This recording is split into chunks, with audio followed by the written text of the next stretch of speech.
Hello there, you're now with me, Douglas Elliott, for TVS News at 5. Let's begin with our top story. A horseshoe-shaped metal object believed to be from China's Long March 5B rocket debris discovery has a radiation survey meter reading of 0.05 sieverts per hour.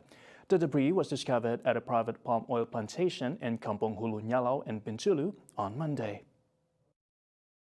In a statement, Bintulu Police Chief Superintendent Bartolomeo Umpit, the metal object was found at the palm oil estate around 9 a.m. on Monday, prompting the team to seek assistance from Fire and Rescue Department Bombas Hazardous Material Unit team to conduct an investigation. According to Bintulu Zone Bomba Chief Wan Kamarudin Wan Ahmad, the Hazmat and the Atomic Energy Licensing Board, Bintulu branch, carried out an initial investigation at the site before taking it to the lab for further investigation. The metal object is the latest find of China's Long March 5B rocket debris after metal debris was found in two areas in Sarawak as well as in Kalimantan near the Indonesia-Malaysia border.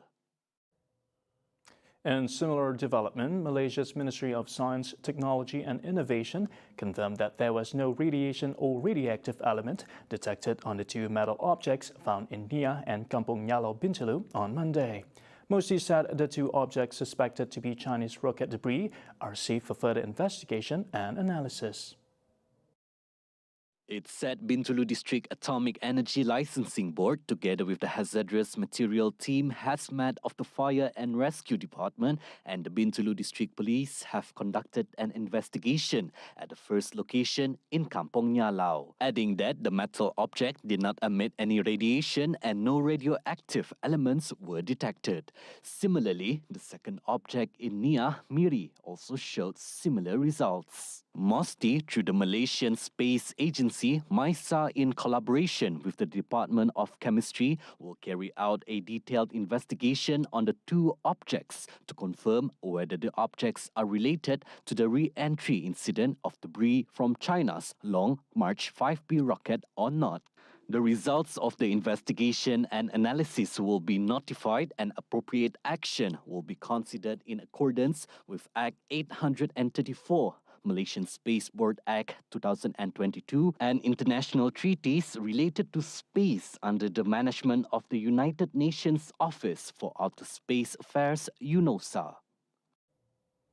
Residents of Mile 7 Taman Sibiu in Bintulu woke up to a fright on Monday morning after the body of an unidentified man was discovered by members of the public inside a drain at around 10:56 a.m. Setibanya pasukan Balai Bomba dan Penyelamat Bintulu di lokasi kejadian, pihak kita mendapati bahawa memang benar ada mayat lelaki yang belum dikenal pasti identitinya terdampar dalam parit di situ.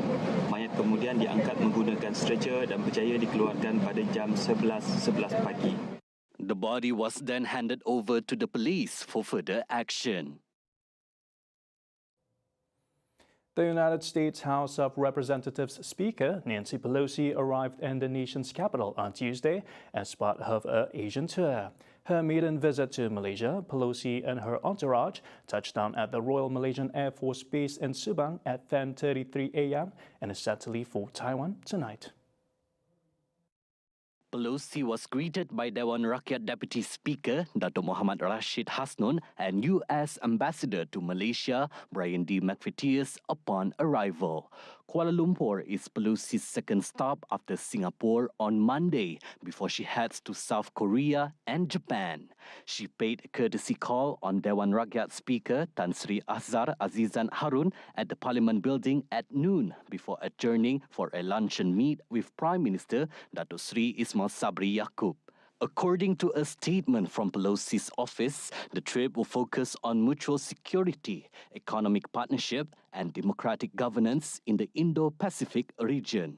The United States established diplomatic ties with Malaysia in 1957, following the then Malaysia's independence from Britain.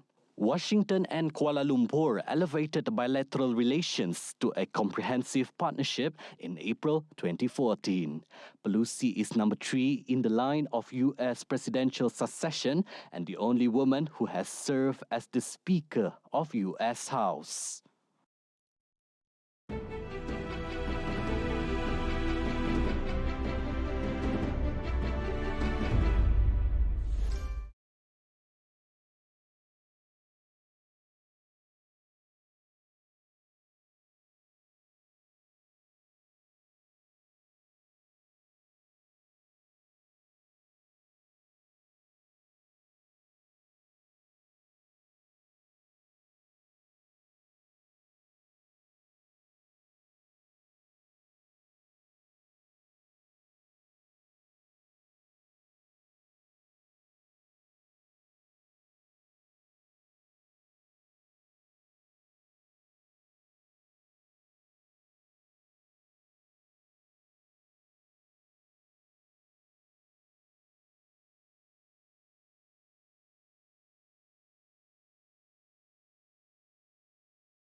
Welcome back. While Malaysia underwent a peaceful change of power in the 14 general elections, one issue not discussed widely enough is the different political dynamics operating in the East Malaysian states of Sabah and Sarawak. Unlike other states, Sabah and Sarawak are physically located in Borneo and far away from Putrajaya. These two states have a very different history, demography and social history from the other states in the Peninsular Malaysia. In the past decade, politics in these two states have been increasingly dictated by state nationalism, which locals refer to as the Malaysia Agreement 1963 or MA63, the legal instrument signed in 1963 which led to the formation of the Federation of Malaysia. As such, the political instability in the peninsula has led to further negotiations and positioning of the rights of Sabah and Sarawak for its gain in forming a government. However, some parties are pitching to trump their opponents through a new proposed agreement with promises that has led to the motion moved in Parliament recently. Now, joining us today on this matter is University Malaya Socio-Political Analyst, Associate Professor Dr. Awang Azman Awang Pawi. Now, Dr. Awang, what about the longer-term outlook for Sarawak's autonomy? Is the proposal any better, and why hasn't it been brought up in the past?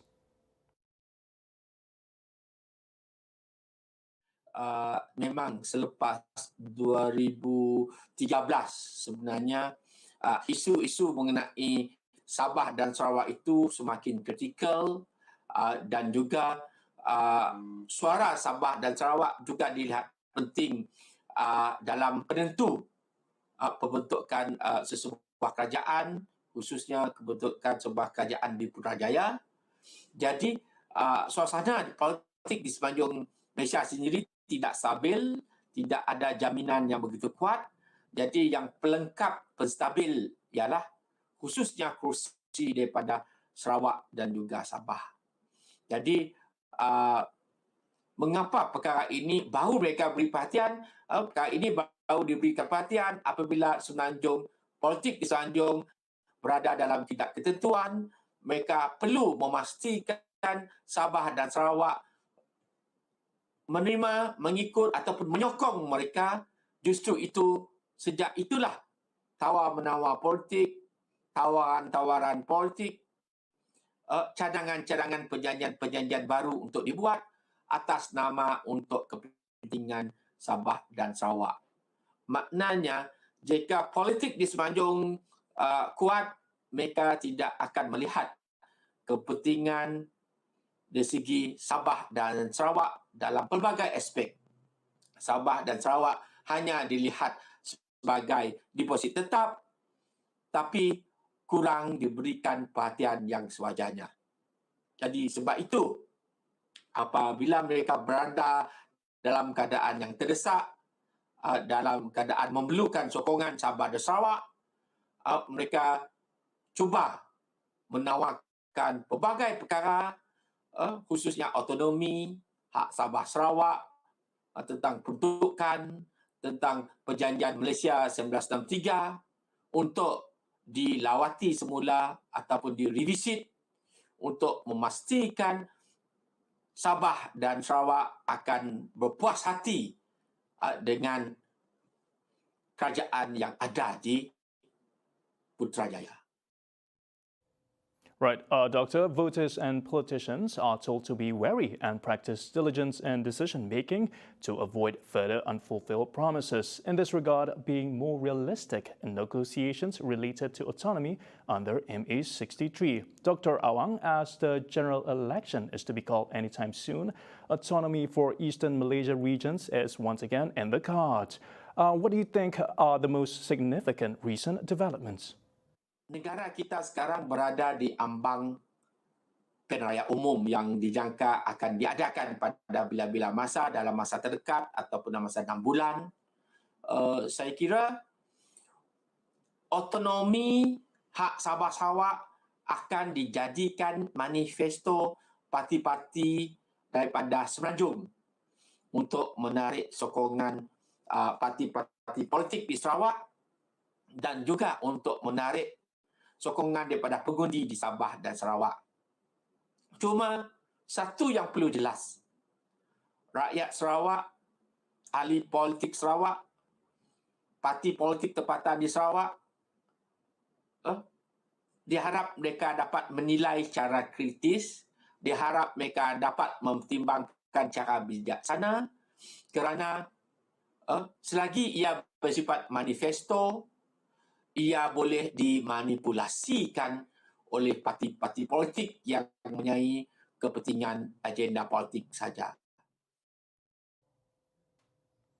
That was Associate Professor Dr. Awang Azman Pawi of University Malaya. We thank you for joining us today, Doctor. Now, see the world closer with TVS as we bring you the latest news updates both locally and internationally. Just a click away by heading onto our website TVSTVMY or follow us on our social media. And that's all the time we have for TVS News at 5. I'm Douglas Elliott. Thank you for watching.